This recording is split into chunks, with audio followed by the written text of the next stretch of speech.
Well, I think we're going to start because we did say 7:30. So welcome everyone to our first lecture of 2022.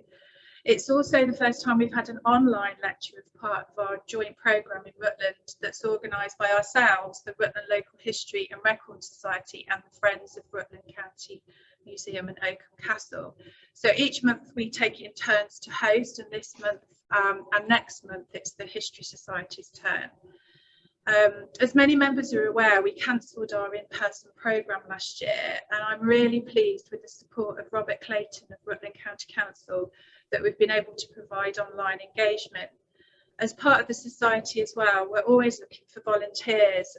At this time, we're looking for a treasurer, a membership secretary, PR, and an editor of our publication, the Rutland Record. I thought I'd put a plug in there because you never know, there might be one in our audience. I've just got a bit of housekeeping. We all have pets who are in this panel, so if you hear a cat or see a cat or a dog, it's part of Zoom. If the webinar closes, it may be because of a power cut, so please try and join. If it's something major, I'll try and get an email out to you. We are recording this session. You have a speaker view at the top right hand side of your screen, and there are two boxes at the bottom that are relevant to you this evening. There's the chat box, so please feel free to introduce yourself and comment. And if you have any questions, please put them in the question and answer box marked Q&A. And both areas are being moderated to avoid duplicate questions being asked.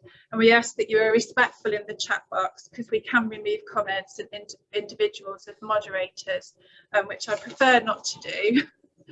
So this evening, I'm really pleased to introduce you to Jennifer Browning from the University of Leicester Archaeology Services. I know her really well because I was part of the archaeological team on the Villa site, and the image behind me is the before photo. My physio also knows Jennifer indirectly, as she put a lot of business her way through my recovery treatment after the day because I wasn't used to it. Jennifer is the project officer of the Rutland Villa project, so in charge of the site. She's had over 25 years archaeological experience, and if that's not enough, she's also an expert in animal bones and their analysis from archaeological sites. So Jen, if you would like to share your screen, I'll turn my camera off, and when you've finished, we'll ask you the questions at the end. Well, good evening, everybody. I'm really pleased to be able to tell you about this wonderful site. We've got quite a lot to get through. I think it'll probably take me about an hour, but we'll see how we go anyway. So, well, the Rutland Roman Villa hit the headlines in late November after more than a year of secrecy. So. Here we have just some of the news coverage that it generated at the time. So there was lots of comment and speculation. And only 2 weeks ago, the site was featured on the BBC's Digging for Britain programme, which showcased a spectacular mosaic from the site. I think the sort of Trojan theme of the mosaic and the vibrancy of the colours as well has sort of really captured people's imagination. And it's definitely kind of brightening up a very difficult winter. But of course, in conjunction with the Rutland ichthyosaur, the sea dragon, it's really put Rutland on the map and drawn attention to the wonderful and actually big heritage of a very small county. I think that you guys are kind of punching above your weight here in sort of world media. Now, back to the mosaics and the site, academics with a range of expertise from art history through archaeology to classical literature are really intrigued by the discovery, and they're busy sort of making links with stuff that they've worked on in their own research. And this is all great news for everybody involved. Archaeology as a profession does rely on public interest. So we want and we need people to value what we do. And hopefully stories like this will help attract new people to the profession and also encourage more members of the public to become actively involved with their local heritage. But it is still very early days following the discovery of this site, and we've only just begun to analyse the evidence. Most of you will have seen mosaics, the photographs of the mosaic on the news, but I think that what might not have come across is just the scale and complexity of the site. So this evening I'm going to try and provide you a little bit of context for the findings. So first of all, I'm going to outline the background to the site, then discuss what we found so far and what we know about the layout of the site. And then we're going to look more closely at the mosaic itself. And then finally consider what we know about how the site ended, its later history. But what I am going to say today is really the product of a lot of people's opinions. So it's drawn from discussions with many excavators and scholars. Most particularly want to mention David Neal, who's a renowned expert on mosaics and an artist and archaeologist. Jeremy Taylor at the University of Leicester, also John Thomas, James Seeley at the University of Leicester, Pete Liddell, who I'm sure many of you know well, and many other experts who have been in touch to generously share their thoughts and knowledge since the site became public. But of course, not only, not last but not least, your Debbie Frearson has been an invaluable asset to the project and has really helped me in a lot of ways on the site. So let's move on to the discovery. So we're headed back to the beginning here. This is 2020, and the site was discovered by some archaeological investigation carried out in lockdown by Jim Irvin, whose dad farms the land where the villa was found. So following the discovery of some pottery, a bit of desk-based research ensued, and that revealed crop marks suggesting that there was a building in the field. Jim was pretty intrigued by this, and so much so he went back with a spade and his family one hot August afternoon and uncovered part of the mosaic showing figures. So once he'd recovered from this shock, he hastily reported the find to the museum. Now, news of the importance of the discovery spread among some senior archaeologists, and Historic England, who's the public body responsible for heritage, they got involved at this early stage and funded a small investigation of the site to record what had been found and to assess its quality, its preservation, and its archaeological potential. So my first encounter with the mosaic was at this point, when I was lucky enough to be chosen to lead the excavation to record the exposed archaeology and then to securely backfill the mosaic to protect it. Now, it's fair to say that I'd never seen anything quite like this before. I was strongly reminded of being on holiday, actually, sort of encountering elaborate mosaics in places like Cyprus and Turkey. And certainly I hadn't really expected to see such a thing in Rutland. Now, this first team was very small, so it included myself, Pete Liddell and Debbie Frearson, and David Neal came to draw and paint the visible part of the mosaic. But we had to keep our knowledge of the existence and most particularly the location of the discovery strictly secret. And this was something that really had to continue until the site could be scheduled to give it legal protection. And that's actually quite a long process. So, that's why it sort of took such a long time to find its way into the public eye. So, get information for the scheduling process. We had to find out more about the context of the mosaic. It was obvious that it was part of a wider complex of rooms and buildings. And a geophysical survey was commissioned from a company that we use quite often, actually, Sumo, and they explored the whole field. So this technique worked really well. So what you're looking at here is the magnetometry plot. So that works by using, well, it sort of detects and maps the variations really in the magnetic response under the ground surface, and then compares that with sort of the background noise. And these areas of variation are known as magnetic anomalies, and they can have many causes. So, you'd find things like pipelines and things that, they would show up very clearly on this kind of survey. But quite often the more subtle ones can indicate buried archaeological features. Now, these anomalies, as you see from the picture in front of you, were detected across the area. And broadly, what we've got is a series of linear responses representing ditches, but also areas of increased or decreased magnetic response, which can indicate structures and associated settlement features. Quite strikingly, we've got two parallel ditch anomalies which are curving round. I'm hoping you can see my cursor moving here. So they are curving around there from the northwest of the site, and they're following the higher ground above a river.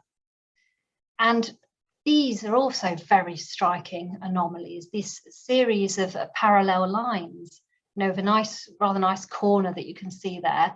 And, you know, again, so you've got something kind of echoing that on the other side. They do stretch across the top.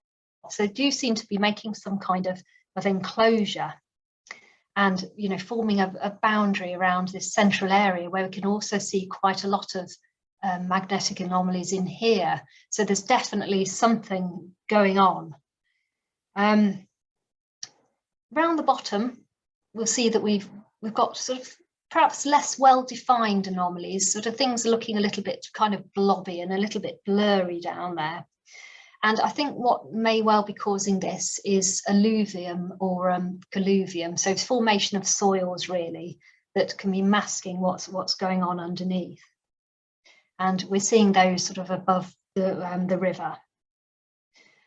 When we did some trenching following on from this, we looked at some of the peripheral features. So we looked at some of these boundary ditches and things and excavated them. And that's what you can see, these little drawings around the outside here. These are our section drawings. So we would put a slot through these features and have a look at how they filled up, you know, the sort of fines that were coming out of them and the general shape of these things. And also how many times they were recut as well. And I appreciate these are quite small, so you probably can't see things very clearly on them, but you know, take it from me, there are quite a few different fills in these, so different backfills and a few different cuts as well. So it looks like these things had some longevity really. And also, intriguingly, we had a human burial sort of just in this area here between some of the ditches at the top. This good survey, it's showing us a lot, but we also commissioned a second type of geophysical survey to carry out sort of in the centre of the area really, to sort of try and define some of the anomalies that we can see here. And we used, well, Sumo used anyway, ground penetrating radar. And this is the plot that you can see here. So that's a geophysical technique that works by emitting a pulse into the ground and recording the reflections that result from the objects under the surface. It does seem to work particularly well on structures and solid objects, but perhaps less well on things like ditches. So our boundary ditches that were very, very striking in the magnetic data are certainly less so here. I think you can probably just about see them, but they're not showing up nearly as strongly as they did in the different type of geophysical survey. So this is great because, you know, we can certainly see that we've got a whole range of different buildings here. And I think there is probably an awful lot more going on that we haven't really got time to explore this evening. But I'm just going to run through a few of these buildings just to have a little bit of a closer look at them. So let's move on to the first one. Now this is the main villa building. So you can see that there's an awful lot going on. You know, it's very, very complex in terms of those GPR reflections that we can see. So we're clearly seeing lots of wall lines. We can really even identify individual rooms. So they seem to be set along perhaps double corridors or portico there. We've got very, very complex things happening in this southern area here. We have what seems to be an annex at both the southeast end and the northeast end. And just to, you know, sort of orientate you really, this feature up here, this sort of apse-like feature, this is where we found the mosaic. So it's that feature that that room there that contained it. So really interesting building, lots of things going on there. So let's move on and look at a couple of the others. So what we've got here are two large rectangular structures, and they are to the west of the main villa building. They had similar dimensions to each other. I appreciate I haven't got a scale on here, but these are about 25 metres long, these structures, each one of them. So they're pretty big. They're set at right angles to each other, suggesting that they are contemporary. So they seem to be respecting the position of the other one. So that's also, you know, very, very interesting, because our main villa building also seems to fit within that kind of framework as well, as though, you know, they all exist at the same time. And as you'll see as we go through, that's not necessarily the case for some of the other buildings. So this one here, this could be some kind of corridor villa. You can see we've got different rooms in there, and we've you know, do have what appears to be a corridor going along there. We also have, we've actually got a lot less going on in this building here, which does sort of suggest that perhaps might have more of an agricultural function, really. It could be something like a granary. I mean, they've been found on other complexes like this, and it would certainly be something that we would expect on a type of this site. I just want to draw your attention as well to, you know, we have a sort of circular structure in here, and that will, well, we'll have a look at that in more detail later on in this talk. Have a look at this one now. Curious little building, interesting shape, but it's most likely to be a detached bathhouse. So that kind of almost cruciform shape is quite common in other bathhouses on different sites. So move down the plot, and we can see this rather interesting structure here. It's perhaps fainter than some of the other structures further up. I think we've got that sort of alluvial cover coming into play again, but you can still see that there's actually quite a bit of detail. So hopefully you can spot that it looks like we've got some aisle posts, or certainly some kind of large post pad or something in there. But at this end, we've got something quite different, you know, little rooms, perhaps little structures happening in there. So it's also associated with some strong magnetic responses, and its location close to the river suggests that this could too include a bathhouse. So we've perhaps got partitions in this building, and we could have elements such as tessellated pavements and hypercourse systems at the west end, but perhaps a more agricultural function at the east end. You know, certainly very, very, very interesting. Let's move on and have a look at this building, and this is not dissimilar. Again, there's sort of hints of details inside the building, but we're not really getting a very detailed look at it. There is still, you know, some kind of masking going on there. We're not really seeing it very, very clearly, but it certainly does seem like it could be quite a similar structure to the one that we've just looked at.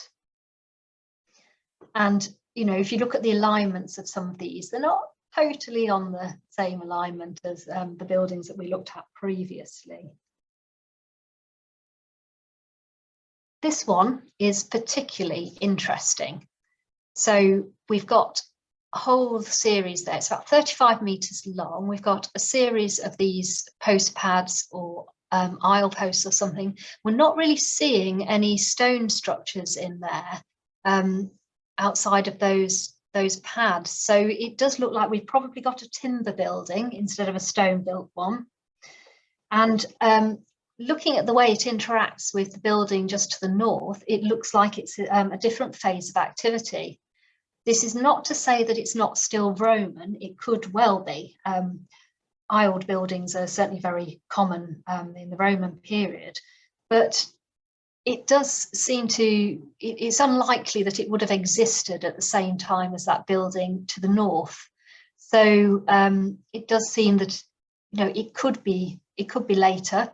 You know, potentially, I suppose it could be earlier, but I think a form of a building like this always sort of leads you to start wondering whether something might be Saxon, which of course would be hugely exciting. But that kind of question is only really going to be resolved by excavation. So in summary, it looks like we've got survival of quite a few different buildings, perhaps the full range of buildings that we might expect at a villa site. Now, presumably these do have different functions, or certainly have different chronologies, so they're unlikely to all be contemporary.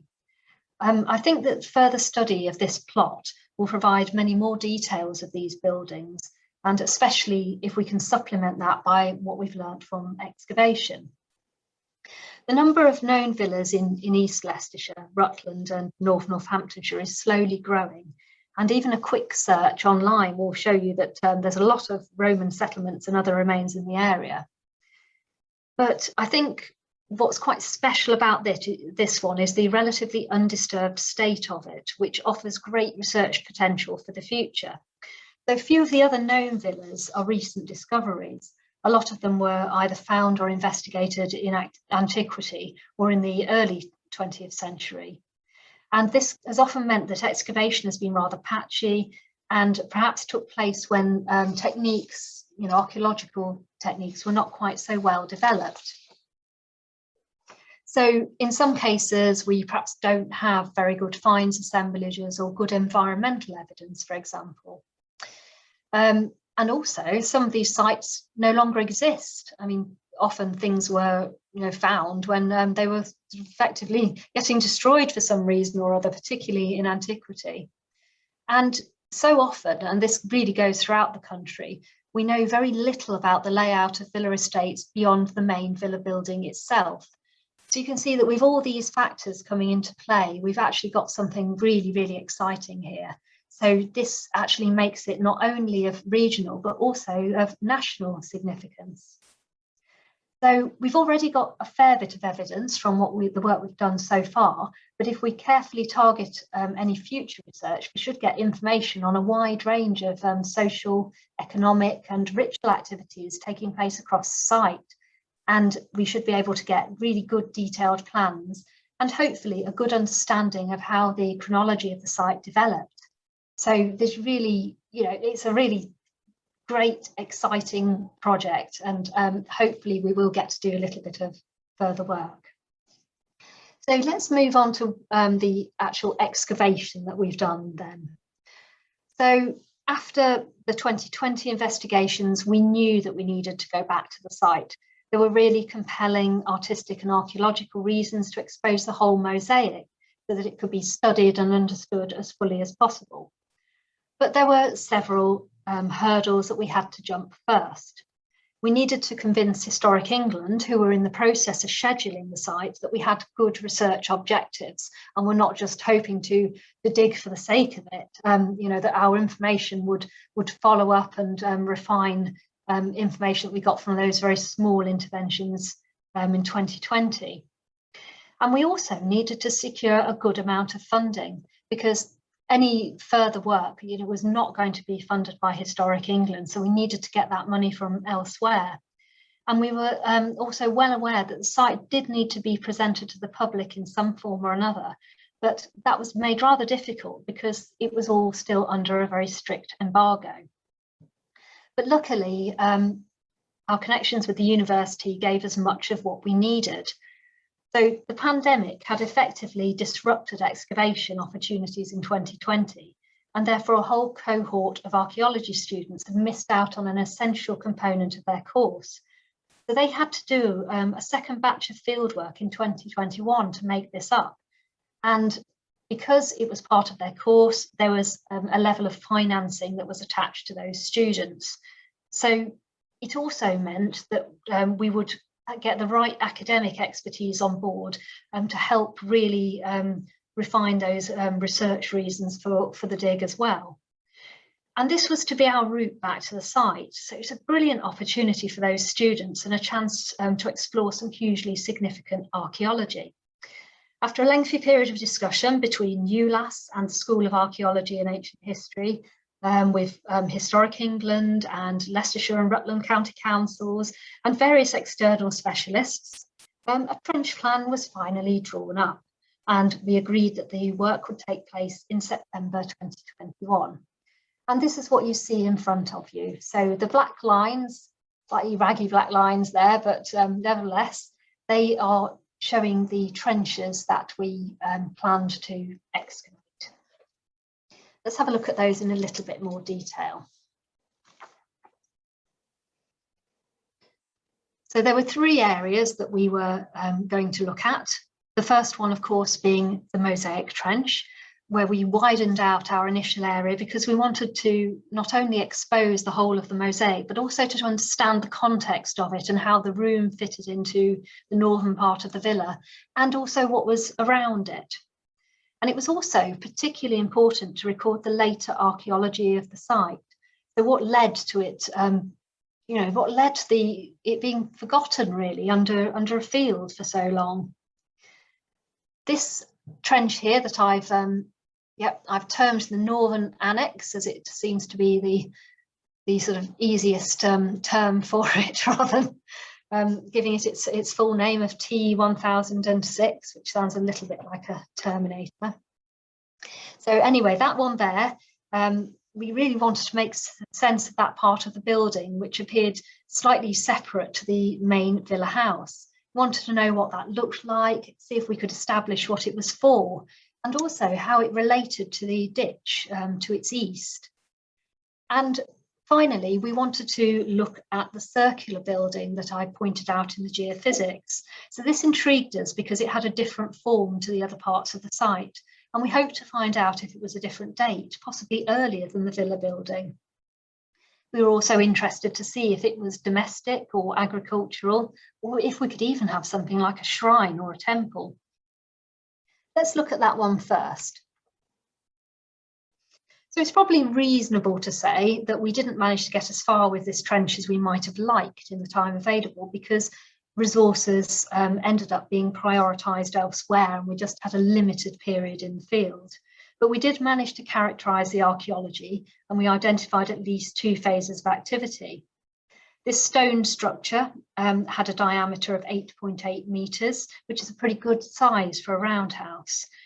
And when we removed part of the rubble from the inside, it revealed a sort of packed earth floor and a few areas of scorching as well. And there were also hints of internal features. So I think, let me try and point at that. We had this sort of wedge-shaped stone structure, which was right next to a very burnt area inside the circular structure. So there's things going on in there anyway. And there were also two linear walls to the north of this structure, which appeared to have been added later during a remodelling of this building. So they sort of, they were added, and it kind of enlarged the building to the north, really. So what we saw was that those walls butted up to the circular walls rather than being keyed in, so not part of the original structure.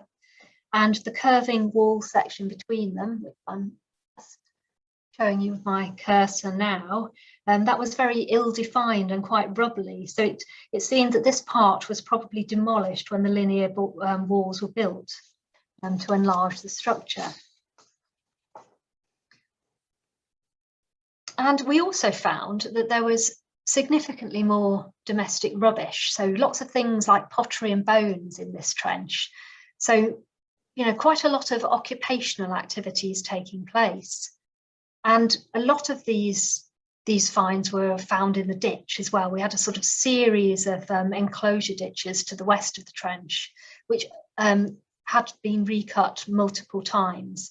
And with any luck, because it may well be that these ditches actually survived longer than some of the buildings. So what we would hope for is that we might get some evidence, such as different types of pottery or something that we might not see elsewhere on the site.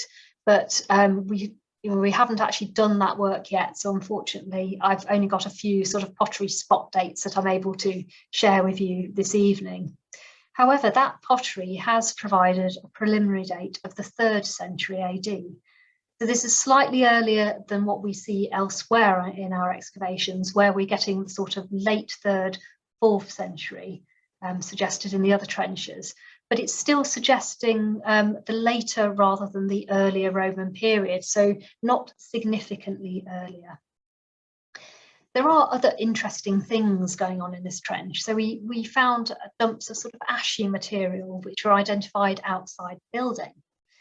And looking at the soil samples that were taken, the early results suggest that we've got a lot of cereal grains within those, including some, our environmentalist tells me, some spelt.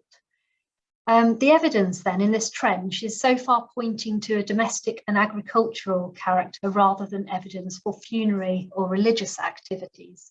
So at least we're perhaps able to rule out some of our earlier interpretations. Let's head eastwards now and have a look at the northern annex.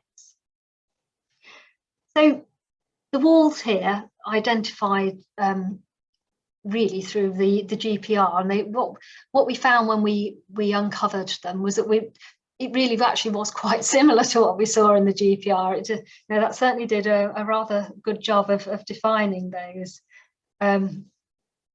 So we were able to look at the structure of them, and we were able to take off some of the rubble as well.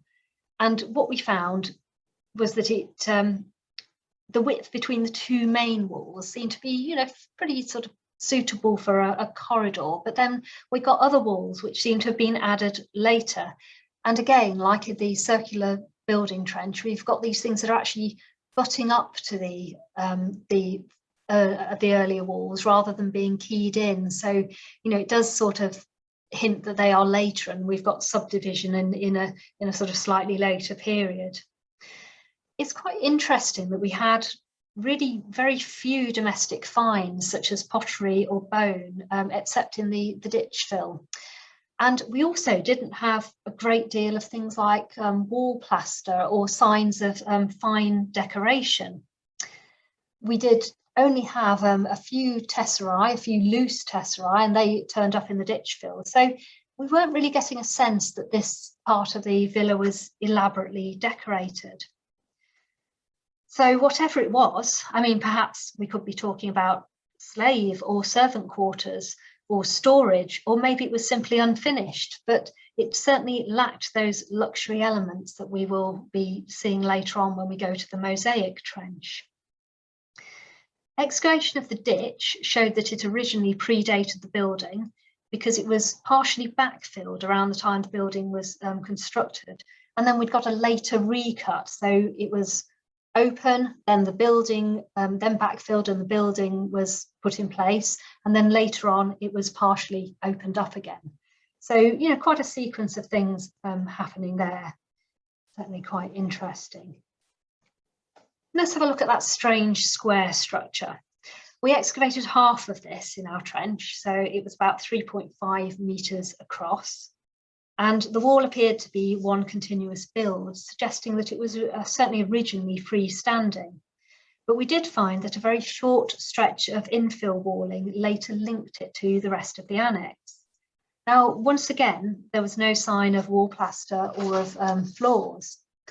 But what we did find was something quite unexpected for us, really, because we'd actually put in a slot to look at both sides of the wall, and we found an infant burial. So this, this poor little person was buried on a north-south alignment and located about 60 centimetres from the walls of the square structure and roughly halfway along. Now, the thing is, although it looks, it does look all very deliberate there, and it looks like we've only got one, we can't actually say this for sure because it was only seen after the removal of this top deposit, and we didn't remove that top deposit across the whole of the trench. So it is quite possible that there are more. We just don't know. It could be a one-off or there could be more. Infant burials are certainly not uncommon in domestic Roman settings, and quite often you do actually find them underneath Roman floors. Certainly that's something that I've seen in excavations in Leicester. There's many theories about why infants find their way into these domestic areas. And they span all sorts of things, from infanticide to them being foundation deposits, like some kind of good luck thing, I suppose, or something like that, or simply different burial traditions for very young children. But yes, unexpected and certainly very interesting thing there. let's have a look at the main mosaic room now. So this is located at the north end of the villa building, and the mosaic room itself is probably the triclinium, which is a sort of dining room named for the 3 couches which traditionally occupied the apsidal end. So the apse could be viewed almost like a kind of seat of power, a sort of reception, really. There's certainly room in our apse for seating, and as you will see, it has rather a plain floor, suggesting that furniture was present. It's certainly not something that people would have wanted to spend hours looking at, I suspect. Now, if we accept the villa was likely to have faced south, then this room is at the back of the building, and it's therefore presumably not a room that could be reached without going through other rooms first. So it does have that sort of feel of a kind of an end reception room. And certainly in the 4th century, these were often quite elaborately decorated. And our apse had a sort of polygonal rather than a semicircular shape. And this was fully revealed so that we could have a look and see if there was any difference in the type of walling between the wall of the apse and the wall of the rest of the room. Unfortunately, this wasn't completely conclusive. There were some differences, but there could be a number of reasons why that was the case. An architectural feature that really does suggest something different at the apse end, though, are these little plinths here. Now these are actually kind of built into the wall, so mortared into the main wall, and it certainly looks like they would have been for some kind of roof support, so perhaps something like an elaborate, maybe even a vaulted roof over the apse. And we didn't encounter these elsewhere in the room, so as I say, something different at that end. Most of the roof must have been tiled in the local Collie Weston type slate, as large quantities of that type was found in the rubble. And most of these were diamond shaped and had nail holes, and quite often we actually found the nails still in there, and certainly we found lots of loose nails as well. But there were also lesser quantities of ceramic tiles such as tegular and imbrex, which suggests that the roof was not made of a single material. I'm going to have a brief look now at these images from Lullingstone. And the reason I've put these in is just to kind of give you a bit of a sense, really, of what this room might have kind of looked and felt like. I mean, something that's very different with the Lullingstone one is this central wall here, this sort of dividing between the apse and the other part of the room. And there's no sign that we have anything like that at our villa.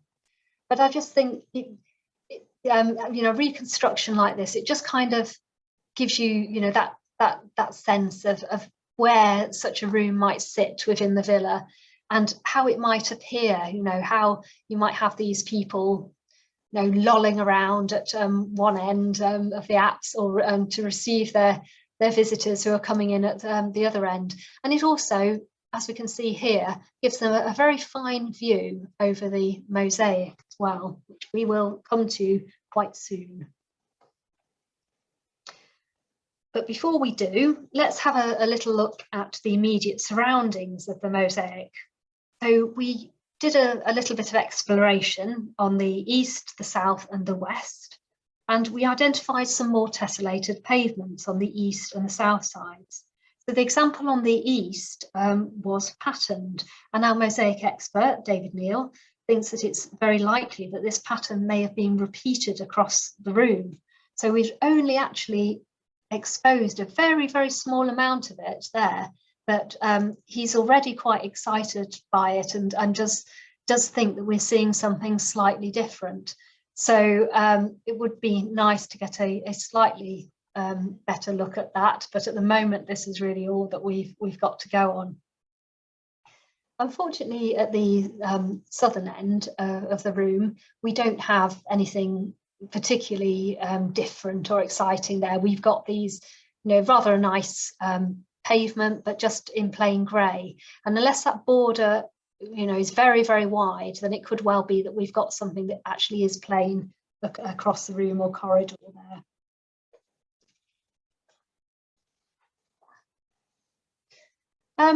Now, there were hints of several phases of activity in the area. So we've got this wall, which we found here, and there were sort of hints that it may originally have come across. You know, I did wonder anyway whether we'd got whether the mosaic room was perhaps a later insertion, and that's certainly a theory that we're working on. I mean, it's something that Jeremy Taylor is very much on board with, and is thinking that this could well be the case, and that might explain something about the heating, which we'll have a look at in a little moment.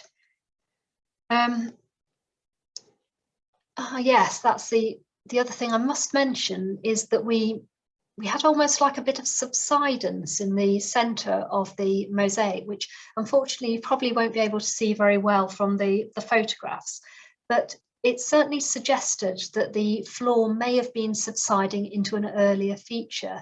So there is perhaps something like a ditch which actually runs under this room, and filled in before the villa was erected. Let's have a look at the west side now. So what we found here, once we'd got under a heck of a lot of rubble, was this rather interesting burnt channel here. So you can see that we've got a structure here. It looks like it's some kind of stoke hole or something like that. So that's that one there. It looks like it's T-shaped, but actually it isn't, because that is all still backfill. We were unfortunately only able to excavate a fairly small part of it. It was done right at the end of the excavation. But certainly there are signs that of heating there, and we've got some very charcoal-rich deposits in the bottom of that flue. And right at the very, very end of the excavation, in fact, while we were actually starting to backfill the trenches elsewhere, we removed some more of the rubble with a machine, and we found these masonry blocks. And it may be that these represent the remains of a channeled hypercaust. And this was probably sitting underneath a mosaic floor, and we found lots of bits of broken up mosaic that may well have sat on top of this. So what it's looking like is that we may well have a heated room which is next door to the room with our fine mosaic. Which is sort of interesting in itself, because I know that these late rooms are not always heated, but it's still, it may be a little bit of evidence that room with the apse might actually be a later addition, but unfortunately we haven't got enough to say that at the moment. So hopefully you've now got a little bit of a sense of the context of the mosaic. I think it's probably time that we actually had a look at that itself in more detail. So you'll see this little quotation here is actually that's from our WSI, so our written scheme of investigation, and that was one of our main aims for the trench, and it was certainly the most anticipated aim, I think. So the entire surviving mosaic was revealed and recorded in this phase of work in 2021. We found that it was damaged and scorched in a number of places, but it was still possible to gain a full sense of the decorative scheme and allow the narrative panels to be understood. As I mentioned previously, the apse itself was plain and constructed of larger blocks, although we have got this rather strange little arrangement here, which we're not sure if that is a repair. It could be. Certainly it doesn't seem to make any really coherent pattern that we're seeing echoed elsewhere. But what we're really interested in is having a look at these panels now. So I think the mosaic is really rather carefully and neatly composed, and you'll see that it is set in a surround of large grey tesserae, and the pictures themselves are framed by 4-strand guilloche. So that's this sort of, we'll look at this in more detail in a bit, but that's this sort of braided pattern that we see here called guilloche. And that goes all the way around each panel. And we've also got a guilloche mat, so a whole little, yes, whole mat of these things at the bottom there. Just want to draw your attention to this area here. You'll see that we've got a little stripe there and just a hint of something. And it may well be that this was sadly destroyed, completely gone. There's no way of knowing what that was, but it could well be another figurative panel. That's certainly what the current thinking is at the moment. But it's just frustrating because that is completely destroyed and we will never know exactly what was on that. We can only kind of speculate.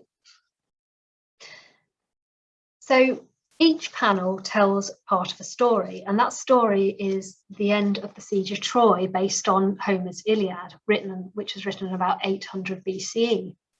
Now, this is the first mosaic in Rome and Britain to depict scenes from the Trojan War.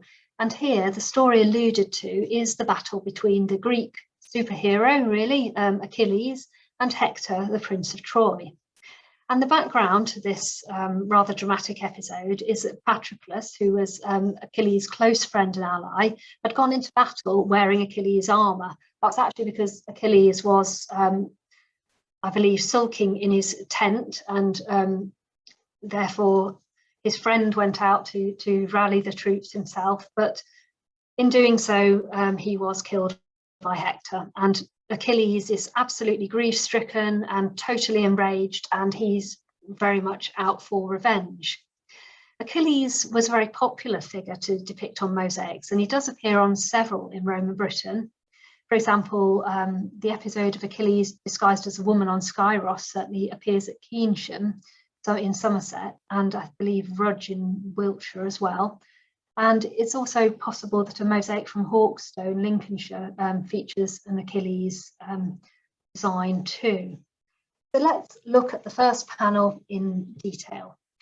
So what this shows is a really, well, it's a dramatic high-octane scene. So we've got these two figures who are both armed with spears and carrying shields, and they're driving quite wildly to each other, these two-horse chariots. And the horses of the chariot to the right are both light coloured with red harnesses, bridles and reins, and are slightly smaller than the horses confronting them. So the horses opposing, one of these is light and the other is dark, and their harnesses are much more elaborate with sort of jewelled red and white edges. And you'll also notice these sort of curved lines that we see underneath the hooves of the horses. Now, we on site, we rather liked the idea that these might represent mud thrown up to indicate speed, but it's apparently, it's been drawn to my attention that in other mosaics, particularly in places like North Africa, this is quite a standard way of depicting shadows. So that, is that, we're learning more about this all the time. And this represents the duel between Hector and Achilles, and it's normally described on foot rather than from chariots. The horses on the left, our light and dark horses, are likely to belong to him, because they are the immortal horses. So that's Xanthus and Balius, and these were a wedding present to Achilles' parents from Poseidon. It all gets a little bit soap opera-y sometimes, doesn't it? Yes. So Achilles on the left is a very large, bold and dramatic figure. And he really isn't wearing very much either, so that you can really appreciate, his fine physique. And it looks like Hector here is slightly compressed into the right side of the panel, and he's got his back to the viewer. And he holds his shield in his left hand and has a spear or javelin in his right. And he's actually wearing a tunic. Now, whether he is slightly smaller and compressed because they're emphasizing the sort of godlike stature of Achilles, or whether this is, something that happened in the course of making the mosaic and wasn't perhaps completely intentional, well, that's, a bit of a moot point. And I'm sure people will argue about that for some time to come. have a little bit of a closer look at some of these figures. So you really, I mean, notice from this one just how strongly the eyes stand out. And that was something that we really noticed on site when we were excavating. You know, you could just see the eyes of these figures that were picked out in very white stone that we weren't really seeing elsewhere in the mosaic. But all the eyes, even the eyes of the horses, sort of really do look at you. So here we have the horses, nice detail there. I mean, the way their manes are picked out, I think, is particularly lovely. They really are quite special. Okay, let's move on to the next scene now. In this scene, well, the battle's over and Hector sadly has lost, but it's still an intensely dramatic scene. So we have a figure who sadly is partially lost here. So we can, I mean, just about, you can see his arm there and you can see his spear. This is Achilles in the center. And he is driving his chariot towards a figure who is running towards him, apparently. And this figure, you'll notice, is not wearing any shoes.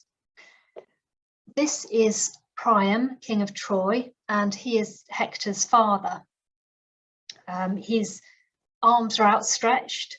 It may be that you know, he has come running out to try to plead for the return of his son's body. Now, he's wearing this little cap here, which is a Phrygian cap, and that's how we know that he is a Trojan.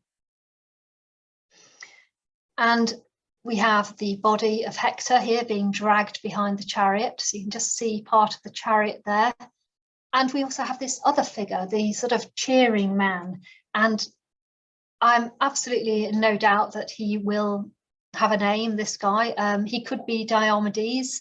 There's, I think, been a couple of other suggestions too, but I'm quite sure that, you know, people will come to a conclusion as to exactly who all these figures are. It's slightly outside my area of expertise, so I'm just going to pretty much tell you what I see. So you'll notice that the body of Hector here has got some wounds and abrasions on it. And remember what I said about the eyes earlier? Well, his eyes are closed in death. He has, yeah, that's what really sort of marks him out as being very, very different to the other figures that we see on here. And we also have these little creatures here. Now, what they are, these are three-pronged tails and a little, you can see his head there and seems to be breathing fire or something. And these are believed to be sea creatures or sea monsters. And these may be indicative of the coastal location, or they perhaps refer to the gift of the horses from Poseidon. Okay, so it's perhaps a little frivolous of me. I'll just show you these. Oh, there we go, more detail. But I can't help but love the fact that we actually seem to have our own sea dragon here in the mosaic. It's just such a nice thing.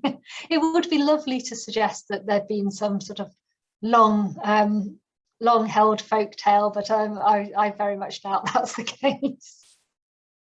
So going back to what we know about the mosaic, and we're now looking at the third panel.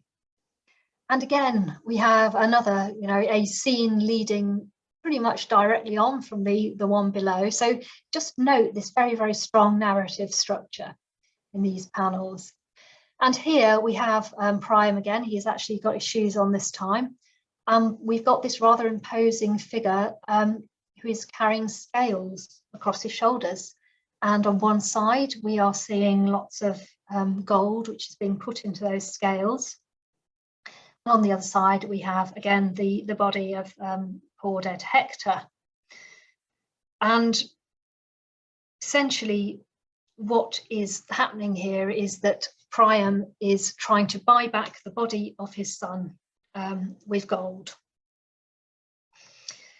And unfortunately, we don't see very much of what's happening on this side because of the extensive scorching that we've got on the panel of the mosaic.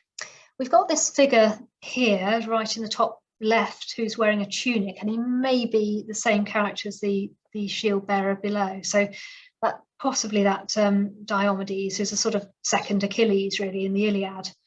Now Achilles himself is pretty hard to see, but once you notice his eyes and his hair, it does become easier. So I'm just going to point, that's his eyes there, and this is his hair.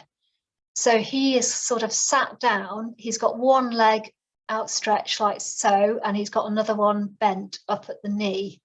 And there's also something going on behind him here. So let's just have a look at a couple more details, and then I'll show you what I found when I studied the photogrammetry quite closely and was able to sort of draw a few lines and hopefully clarify a little bit that scorched area for you. So here we've got just a detail of the scale holder.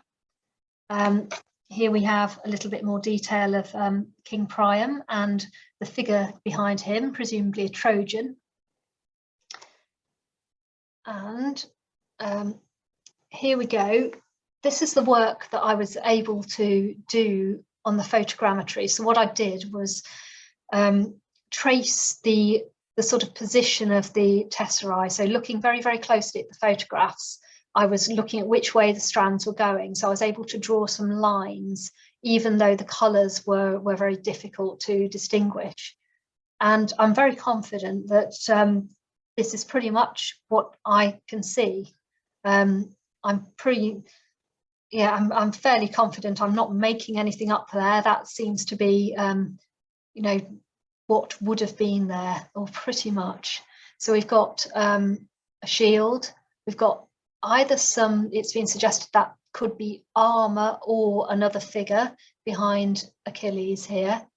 And you can see that Achilles is actually sat on something there.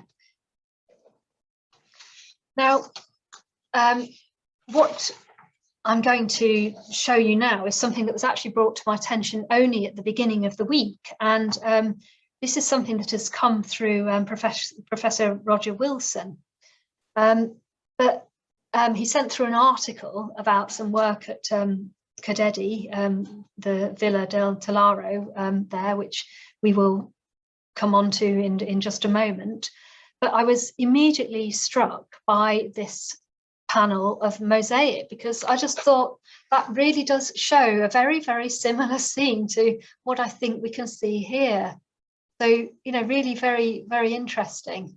And I'm quite pleased to kind of share that with you, because, as I say, it's something I've only just come across myself at the beginning of the week.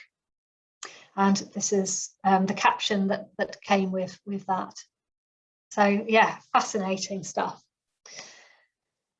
Right, so let's move on to the context then of these stories. So, I mean, it's just got such a long reach, hasn't it? You're seeing a depiction of a story that was originally written in sort of 800 BC, and it's found its way into Rutland in the 4th century. But it's not strictly the story from the Iliad. The only other mosaic that we know of that shows the weighing of Hector's body is this one here, and this is from that villa that I spoke about just a moment ago, the Villa del Talaro in Cadedi in Sicily. And this does, again, we've got the scales, although here we haven't got an actual person holding the scales. So it's a very, very similar scene anyway. And it seems that the scales could have come from a 5th century playwright, Aeschylus, who created a play that is now mostly lost, and that was called The Phrygians. And it introduced scales to balance the corpse against his weight in gold. And that story of the scales also occurs in this manuscript called the Excidium Troiae, which is a medieval manuscript which was collected by Richard Rawlinson in the early 17th century. and which may have been based on a much earlier Latin text. So whether the scene here is illustrating Aeschylus or is a postulated lost Latin version, or perhaps even just telling the story as the client or the originator of these mosaics understood it, is a bit debatable. But it does show that the owner of the villa in Rutland was not only very rich, but also wanted to display their knowledge of the classics. It has been postulated that these scenes may have been based on illustrations from a codex that the villa's owner actually owned. So there's a lot of theories about how this mosaic came about. And there's so much detail in here that we really haven't even begun to discuss, including the style of the clothes, the hairstyles, even the way the sort of colours are depicted. But I think as time goes on and this is studied more, we'll be able to say, really say so much more about it and give you so much more information. Certainly, I think it reflects the emphasis placed on classical education for wealthy Romans, because you do get these mythological subjects seen in other mosaics too. And I think it also shows what was important to the owner too, because it's really rather thrilling tale. And you've got all sorts of elements in there. You've got heroes, combat, you've got victory, defeat, grief, revenge, death. It's exciting stuff. And there may also be other moral lessons to learn from it as well, that perhaps the owner of the villa was intending to sort of share with his guests. Maybe something to do about the characteristics of being a good Roman. I don't know, but there's a whole host of interesting information that I think interesting interpretations that we're going to get onto as we do more work on this. Right, I'm going to move back to the archaeology now for the final part of the talk, and this is really to explore a little bit of what happened afterwards. So how we got from a fancy villa to a field with a crop on it. So there's lots of evidence then to show that the space in the mosaic room was used quite differently in its later history. Areas of burning on top of the main floor suggest that there was a sequence of halves, and these seem to have started in the southeast corner. And we've got a rather neat little circular half here, which seems to have been put in place while the mosaic floor was clear and visible. You'll note that it doesn't impact on the figurative part of the mosaic at all. Again, it's quite interesting thinking about the heating system next door to the mosaic, in that room next door, and then what had happened there. And presumably that either didn't warm the room enough, or perhaps it was used in a different season, who knows. But anyway, they had created this nice little fireplace here. But then as time goes on, other things happen. So we do have this rather intense pattern of burning right across the mosaic, showing that heat had come into direct contact with it. And these seem to indicate multiple halves or locations of burning activity. And the floor then also becomes covered in a thick layer of silt, charcoal and decayed mortar. And at some point, the room also becomes filled with rubble. It appears to be sorted in some way. So we're not really seeing the sort of neat blocks. We're seeing sort of fragments of stone, almost perhaps bits that weren't wanted for use elsewhere, something like that. And architectural fragments are really comparatively rare as well. Plus, we found some fragments of quern in the rubble, which is not what you'd expect to find in a fine dining room. A second circular half was identified in the centre of the room, and it's quite difficult to establish exactly when this occurred in the archaeological sequence, because it was seen part way up the rubble.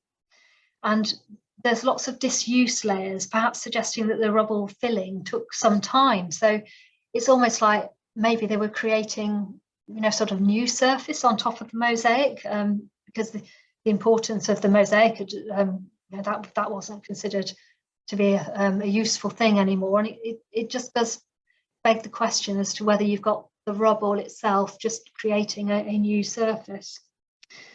We certainly seem to have more than one phase of hearth in broadly the same location, so that's an interesting thing. And we also, in these later periods, we see robbing of several areas of wall. So not all of the wall is present. So this area is robbed out here. We've got lots of robbing on this west side. So that's the area that where we found the flue and the possible channeled hypocaust. And you can see here some of the fragments of that other mosaic set on big, thick slabs of concrete, or Roman concrete, that sort of came out of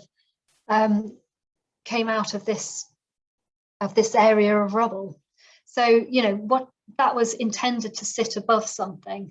The other mosaic, our mosaic in the main mosaic room, it's not sitting on a big slab of mortar. It's you know, it seems to be actually on quite thin ground. So, you know, we've got something quite different going on there.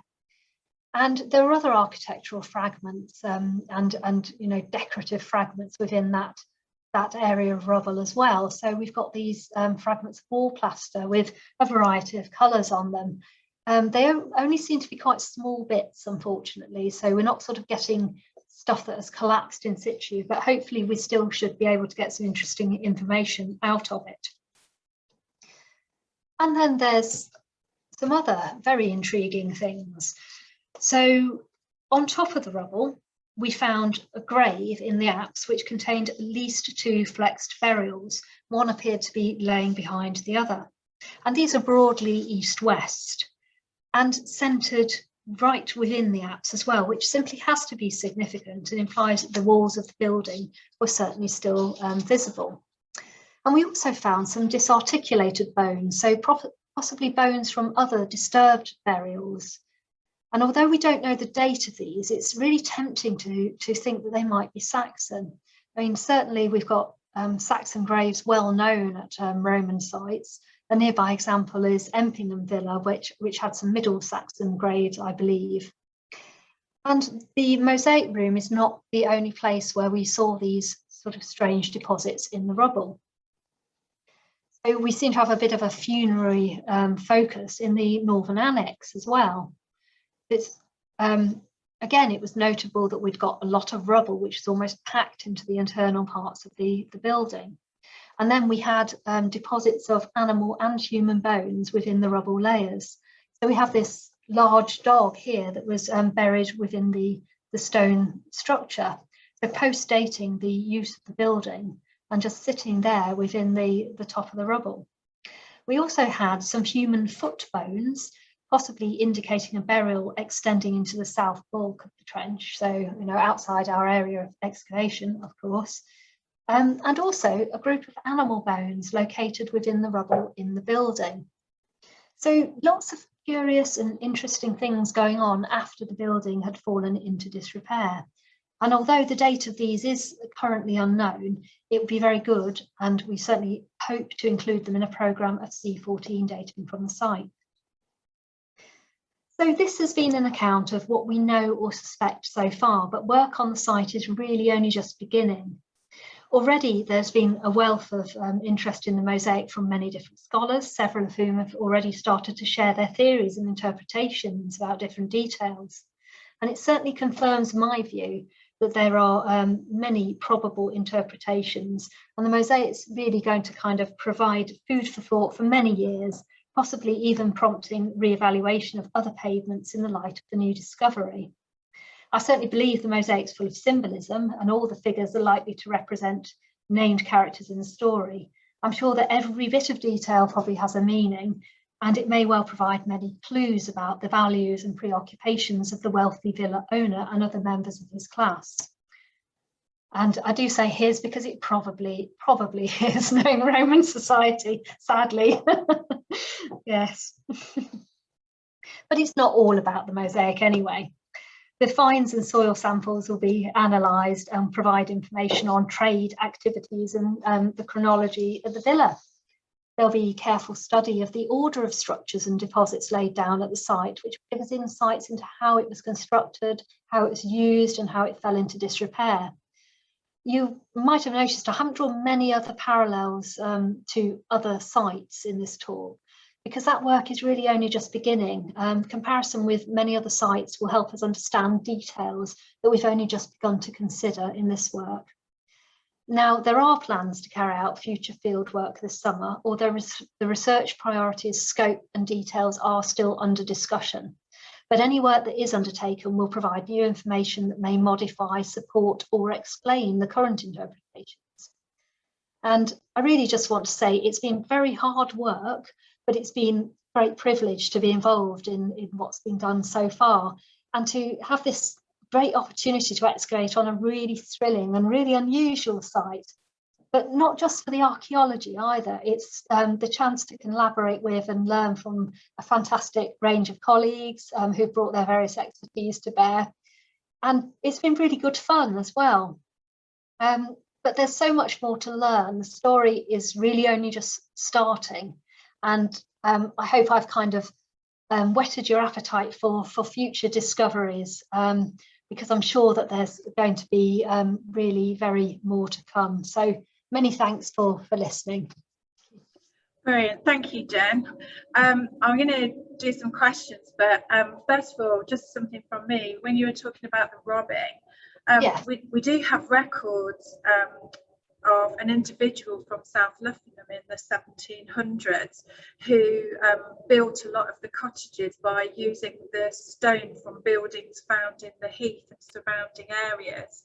So that might be the robbing man who did it. Yeah, we'll have to go poking around houses. And the other thing, comment that I just wanted to make as well, that some of the locals who helped us, their stories about how they used to potato pick in that field as teenagers and didn't even know about what was happening at the time. I thought that was quite good. So I'll move on to some of the questions that have come through. So first of all, Anthea has asked, do you know what the tiles are made of and how they were coloured yet? Well, they're various, actually. So the red ones that you can see, they're usually made of tile. Most of them that we're finding, they're actually the colour of the stone that was used rather than being painted or anything like that. We don't know exactly where they come from at the moment, but yeah, red ones tile, the others are stone, basically different types of stone. Okay, Jonathan asked what happened to trench T1007. I did send you an answer in there. It was lost in the ether. No, trench, yes, 1007, yes. Well, that is the missing trench. It was planned in the original field work, but we did have a few problems when we first started the work in the summer. Not least, you might have noticed a picture of me and Debbie doing some harvesting because the combine break. Yeah, there were a few issues. So essentially, we had to make some difficult decisions, and one of those decisions was that it would be better to drop one of the trenches entirely and concentrate more thoroughly on the ones that were left, rather than stretch ourselves way too thin and find that we actually had exposed archaeology that we then couldn't deal with properly. So that's what happened to that trench. There's a couple of questions about the infant. Val asked what age do you think it was? Oh, I don't know. Very very small is somebody will know, but at the moment we're still, it hasn't actually been looked at in detail yet. So that'll be, we're probably, if I could take a guess, I'd probably say neonate, but yeah, it's definitely small. And Kezia, I hope I've pronounced your name right, asked, is there a particular reason for infant burial to be aligned north-south with the feet pointing north? They thought it would be the other way around. Do you think it was orientated to align with any other features on site? That's an interesting question. I'm not sure I've really got the answer on that. I mean, certainly we you know, it's that kind of whole pagan thing of being buried north south rather than, you know, east west. But actually, I'm not how. No, I'm not quite sure how significant the orientation would be. I think it's early days for that one actually, but yeah, interesting question. Pat asks, what are the measurements for the width and maximum depth of the apse? Can you elaborate just a bit more on that? Mosaic's roughly 11 by 7 meters, so yeah, it's quite big, Okay. Also, I knew this would come up. Are there any plans to build a visitor centre? I can tell you from my point of view on the History Society that the landowner and Jim, who found it, would love a £55 million. But who knows? But that's I can say, we don't have £55 million. But all I knew was that the County Council are keen for any finds and displayed to be in our local museum. I don't know if you've got any further thoughts on that. No, I don't have further thoughts on it. I mean, as you know, you might be aware, there's a lot of discussions about this sort of thing at the moment. But, you know, yeah, I mean, as far as I'm aware, the fines will go to the local museum, which is Rutland County Museum, and anything, I think no real further plans have been made at the moment, but obviously it is a very high profile site and who knows what will happen in the future. Okay. Simon asks, could X-ray analysis or chemical testing allow you to see what was damaged in the burnt areas? Well, that's interesting because that question came up at another talk as well, and it is possible, I suppose. I mean, it's not really my area of expertise, but I mean, some of the stones, it's just about the way the different stones in the mosaic react to heat. So, I mean, I suppose technically something like that is possible, but it isn't really going to take place because mosaic's covered up again. Val has mentioned something which I find quite funny. She says, if I may say so, the mosaic scenes are brilliantly described by Pat Barker in Silence of the Girls. Well, I can tell you, Val, that book was discussed by us non-classicists trying to be classicists on site, and we'd only read Silence of the Girls, and that's how we learned the story. So I'm in full agreement with you, and Peter Liddell will be as well. Paul comments, maybe the source of the saying his worth is weight in gold, and that's where that comes from. Kate mentions, you haven't mentioned finding any coins on site. Were there none? Oh, it wasn't that there were none, but I think probably the least significant thing, to be quite honest with you. We didn't find very many, and what we did find was rather scrappy. So yeah, the people who helped us, that's all you heard, nails and scraps, nails and scrap. Next to the mosaic panel, this is kids here again, that has been completely lost, there's a box of gouache pattern. Could this have been an area where the furniture could have been placed, given the lack of figurative iconography? If so, what would have been there, since I'm assuming that the dining couches would have been located within the apse? I don't know what I mean, I certainly know that the apse was likely to be the place for furniture. Whether they would have put furniture elsewhere, I don't really know, but I would have thought that the apse was the main viewing point for the mosaic as a whole thing. And the other thing is, if there was a small figure in that between those two gouache mats, then that would be part of the figurative design, and therefore you wouldn't really want to cover that up. Deborah asked, how do you secure the site? How do we secure the site? Well, yes, secured it with search towers and guard dogs and all sorts of things.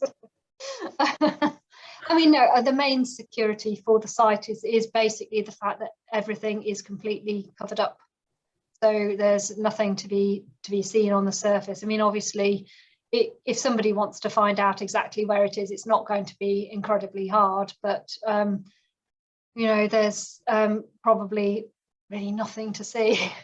Yeah, also I know that they're looking at those wildlife security cameras as well, and there's everywhere's locked, and the accessibility. And actually we are discussing a you know, because it is, you know, under Historic England's jurisdiction, and we are discussing a kind of security, you know, system for the site, and this does involve you know, a group of ex-police officers and links with the, you know, people who take care of heritage crime in Rutland as well.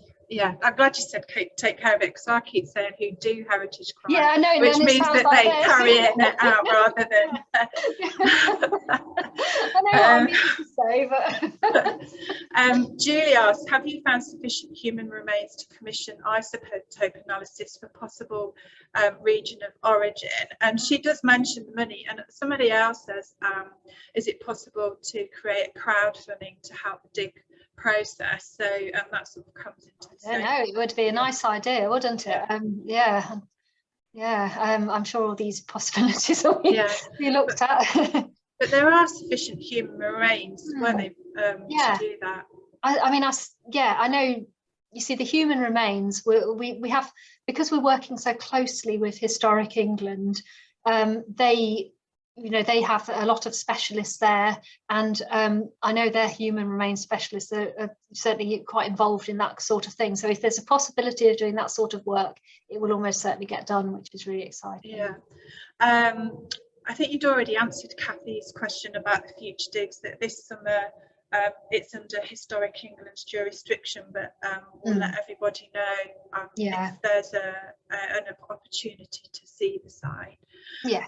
Richard says, have any fragments of the missing portion of the mosaic been found elsewhere on site? Well, we wouldn't know, because there are missing bits of mosaic that are in the topsoil, but we don't know if they're from that bit, do we? From the missing. Yeah, I think the thing is, the bits that are missing from the main mosaic are probably just in tiny fragments, because as we found, you know, once it kind of loses integrity, and you know, if it gets damaged in some way, and obviously there was quite a lot of damage, then you have to be so careful of the edges, because it is literally just tiny little pieces of stone all squished together, really. And while they would have once been probably mortared in quite thoroughly, these ones, they're not. So you know, that's why we had to take off our shoes when we went onto the mosaic, and had to be very careful where we stood, because we could easily cause more damage by, you know, just being careless with our feet, really, or our tools. So I think you saw illustrated that, and I thought they were great graphics, by the way, to illustrate, and also you could see how it was falling apart in your photographs as well as it was deteriorating. Katie asks, have there been many detector finds in any surrounding fields at all? The short answer is I don't know, actually. Yeah, I haven't had any information if there have been a detector, that they're reporting finds to the Portable Antiquities Scheme liaison officer, who's Megan Gard. I haven't seen any come up, so if there is a detectorist working there, they've not reported them yet. In answer to Pat, Kezia says mosaics tend to be located in the dining room, the triclinia, I think it says, since it was a place for hosting guests. It's the same with wall frescoes. They're largely placed in the dining areas or in the atrium in museum Mediterranean houses, since this is where they'd be most visible to visitors. So thank you very much for having an expert on site. Simon finally says, is that why it'd be very difficult to move the mosaic, because it's so, unlike the ones I suppose in Leicester, which were embedded and you could move them, this one's so fragile, I doubt we'd be able to move it successfully. They're all pretty fragile. Well, except for the ones that are really strongly mortared together, like the bits that we found in the backfill. But okay, well, I would like to say thank you very, very much. I really enjoyed that, and it's such a coup for us at the History Society to have you take your time for this talk this evening. I really appreciate it, and there's lots of positive comments coming through. I'm just going to share my screen to say that if there are various ways to take part in archaeology, you can be passive, which is a lot of our membership in our society. They read about it in our lectures and visits, and we also have an archaeology group that do field walking. There's also the Council for British Archaeology, which is national, that I've put on the screen, and they'll show national opportunities, especially for the Festival of Archaeology. And then more local, we've got the Leicestershire field workers that have lots of different groups as well, and there's various training that take place. So it's all around us. You can do it from your armchair, or you can physically take part in lots of digs. And I know ULAS, they involve the community a lot in their digs as well. I've put the links on there, and I'll put them on our social media. I'd really like to thank Jen again. That was such a brilliant talk. We are recording it, and hopefully if it's missed, just contact me, and when it's edited we'll sort it out. Our next talk is on the 10th of February with Karen Slade from Company of Artisans. We'll be talking about medieval tiles. This is a webinar, so when I press end, we just disappear. I'm so sorry about that. It seems so rude. Can I just thank everybody for listening? I'm sorry if I went on a bit longer than I intended to, but it's just such an interesting site. But thank you very much. Well, you did it actually, because we had 145 people and nobody left during the talk. Well, that's a bonus. So you were really well received from everyone. So everybody's saying how fantastic it is, and I'll pass those messages along. Thank you once again. So go and enjoy a glass of wine now. Thank you everyone for coming, and hopefully we'll see you at future talks. So thank you very much. Good night. Thanks a lot. Bye. Bye.